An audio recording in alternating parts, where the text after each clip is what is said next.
Pros, save more on the materials you need to get the job done inside and out at Lowe's. Right now, get 10% off in-stock Trex Naturals decking, now available in more styles. Plus, get 15% off select custom entry, interior, and storm doors. Then, we'll deliver it all straight to your job site to help keep your jobs moving. Get the brands pros trust, priced right, and ready when you need them. Our best lineup is here at Lowe's. Valid through 5/27. While supplies last. Selection varies by location.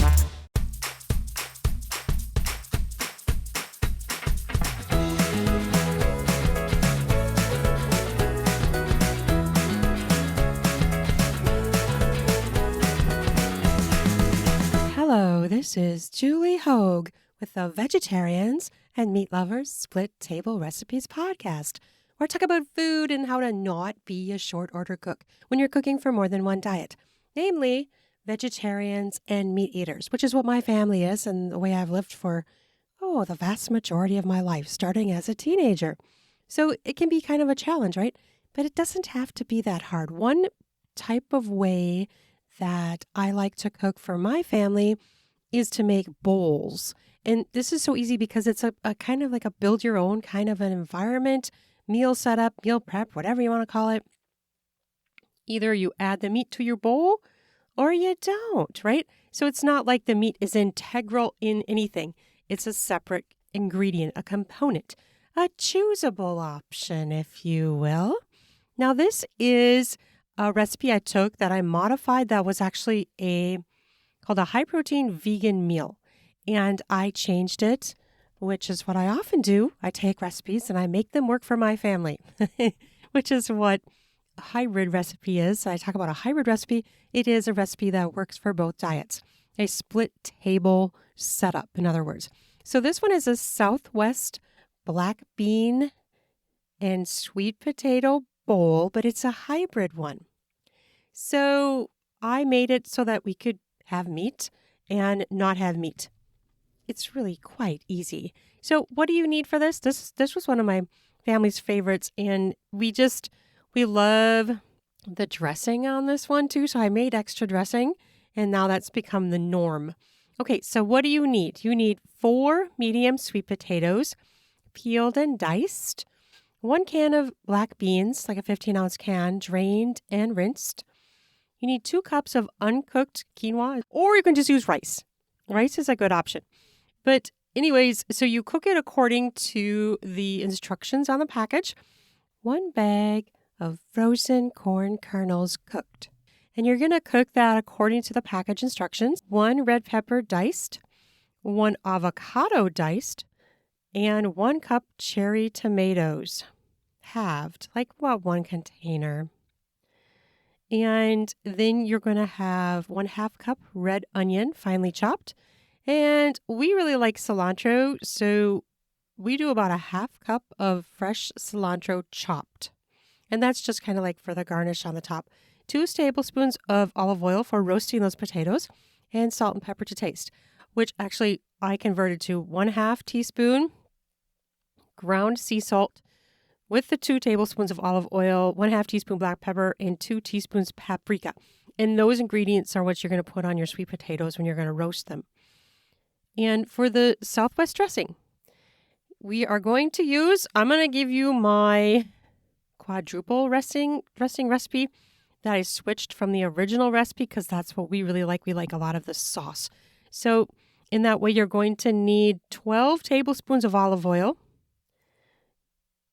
You're going to need 8 tablespoons of lime juice, 4 teaspoons ground cumin, 4 teaspoons smoked paprika, and then you'll need 2 teaspoons garlic powder, 2 teaspoons chili powder, 4 teaspoons maple syrup. And I used the low sugar maple syrup, and then again, salt and pepper to taste. And some of the toppings that we did were lime wedges, sour cream, sliced jalapenos, and even crushed tortilla chips is an option. Or, like these scallions is a good option too. And then you're going to put your meat on there. Now, we had some leftover meat. That's generally what I use when I make this recipe. We have leftover meat in some way. You could always grill your chicken or do chicken thighs. we just used leftover meat, and it's a great way to do that. Or we've also used the marinade that I have in my Four Corners burrito bowls, a hybrid recipe for Four Corners burrito bowls, which is also on the podcast. This is where you take 4 chicken breasts, or you can take chicken thighs. We've done it both ways. And you mix it with 2 limes, and then you're going to have a 1/2 cup olive oil, and then 2 packets or 6 tablespoons of mild taco seasoning. And you marinate that for a while. If you're going to do more than that, just, double or triple it. But that works really well in this recipe too, to get chicken. And then you have a chicken bowl and a vegetarian bowl. And you can even make it vegan if you're not going to add any cheese or anything. And I don't believe this recipe has any cheese. So that would be an addition if you want to have cheese. You can do vegan sour cream if you want it to be vegan or vegetarian. Okay, so then also, how do you do the sweet potatoes? The sweet potatoes are peeled and diced to bite-sized pieces. However you want to do that, I did about 5 bite-sized pieces when I do it.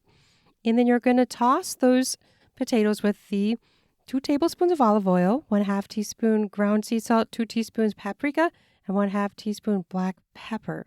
And then you're going to spread them evenly on a baking sheet, and you roast it for about 20 minutes. If you want them done a little more, 25, you can kind of assess how you like that done. And then often they'll become tender and slightly caramelized. When the other parts are cooking, that's when I do the dressing and dicing of the avocado and bell pepper, cherry tomatoes, onions, and the cilantro, which obviously we all know is a big pain, right? You got to pick off all those leaves, which takes quite a while, and then chop them up. But it's so good, so it ends up being worth it, right? And if you're going to use fresh corn, you can do that too. I just tend to use the frozen because I have it in the oven. But when corn is in season, that's really, really super good. And so then you're going to assemble your bowls when everything's done. If you're using leftover chicken, you're already done with that part. If you're grilling it, then you got to wait till that's done, and then you slice it. Usually slice it into strips. So, and then of course it'll be like a bar, like where all the different things are in different bowls. And then people can build their bowl with whatever they want in it. Of course, you can add extras if you want to have more protein, like tofu or chickpeas is a good option too, but you already got the black beans. So if you don't want too many beans in there, maybe that's not what you want. You also add cheese. Cheese is a great option as well to add some more protein in there. And you have your bowl. That's all you really need. And it's really kind of simple. That's the thing I like about this recipe too, is it's really quite simple. And, everybody can pick what they want. So this is always a good thing. Making everybody happy, feeding everybody in the diet that they prefer, want, and are comfortable eating. And it's a great one for leftovers as well. That's why I like to make the extra sauce too, because we're a big leftover family. We're always looking, what's left over? What can I eat that's fast, quick, and good, rather than something like frozen or with a bunch of preservatives and all that. Leftovers are ideal. And if we happen to have any leftovers longer than a few days, then we freeze that. And then boom, you got another meal. So we're just totally a leftover family. We love it. It's just so nice and easy and good. We are having a good summer. It's actually getting hot here in Minnesota, which is very lovely. Finally, it's starting to feel like, spring, because it's been a kind of a cold spring. We are moving on with school getting done. My son has been getting done, just got done with track, which has been really super busy. They went to Robotics Worlds and did amazing. That was amazing. That was such an amazing experience for him. And now we're moving on to, my son just got graduated. Can't talk. He graduated from Eau Claire, which is amazing. And now we're on to wedding things because he's getting married. So we have the shower coming up and a wedding this summer. We're helping clean out the barn at the farm. They're getting married at her grandparents' place. And so we have to help get it ready. So we have been recruited for a work weekend. It's going to be really interesting. I'm not much of a muscle help, but my kids and my husband will be much more of that. But I can help. I just can't lift a whole lot of things. They can lift probably double to triple what I can lift as far as weights and anything heavy. They'll help me with groceries and they'll take all these groceries. And I'm just how in the heck do they do that? I'm not taking that many because I will drop it, and it would be a big giant mess. Stuff will spill and break, and no thank you. Well, I hope you're having a great start to summer. Can we call it summer yet? I don't know. It's getting pretty close. It's getting close to June, so I think can call it that. It's summer-ish, especially now that it's getting warm in Minnesota. We have our pool in our backyard, and we're all excited to use it, but I haven't even been in yet, even though we opened it a few weeks ago because it got so cold. And we had an interesting thing happen where my husband was going out of town, so we decided to wait to put the chlorine in after we started everything else. Well, that was a bad mistake because since there was no chlorine in there, the algae got sunlight and it went crazy. It was green and it started out not that bad. Like, oh, this is going to be an easy year to control and get the water ready. Nope, not after that little stunt. You start adding this stuff right away because once that algae got sunshine and warmth, it just went berserk because it had no competition, right? So it was just really super happy. And so we had to take care of that. And we're finally all clear in the pool, and then it got cold. And so now we're finally getting warm again so we can swim.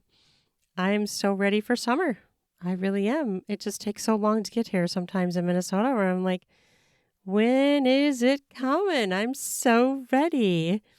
Well, I hope you have an amazing day and amazing cooking experience. It's always a challenge, isn't it? But these bowls are always so great. I just think they're such a great way to cook for a table when you have so many different diets. I mean, with this meal, you could actually cook and you could feed a vegan, a vegetarian, and a meat eater all in one meal because you get to pick. Like, they just either use vegan sour cream.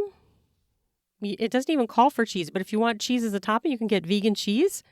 So this is a really great one, and it just makes it so nice when you're cooking for multiple diets. It's just the best way to go, in my opinion, is these bowls. Kind of similar to like making subs or anything build your own, wraps, that kind of thing. It's just an ideal way to do it. And this one you can beef up the protein if you want. The other ideas that you could add, if you want to add a little bit more protein, are like sunflower seeds. Nuts are always a great way to add some protein for vegetarians and vegans because it does have protein and they often have fiber too. So it's kind of a double good thing, right? So it's just so easy to do that. And other things you could have on the side, cottage cheese could be a side dish to go with this. Could be another way to get protein. Any kind of cubed cheese or something like that would be another ideal way. So I hope you enjoy this and I hope you have an amazing day. All right, take care. Bye-bye now.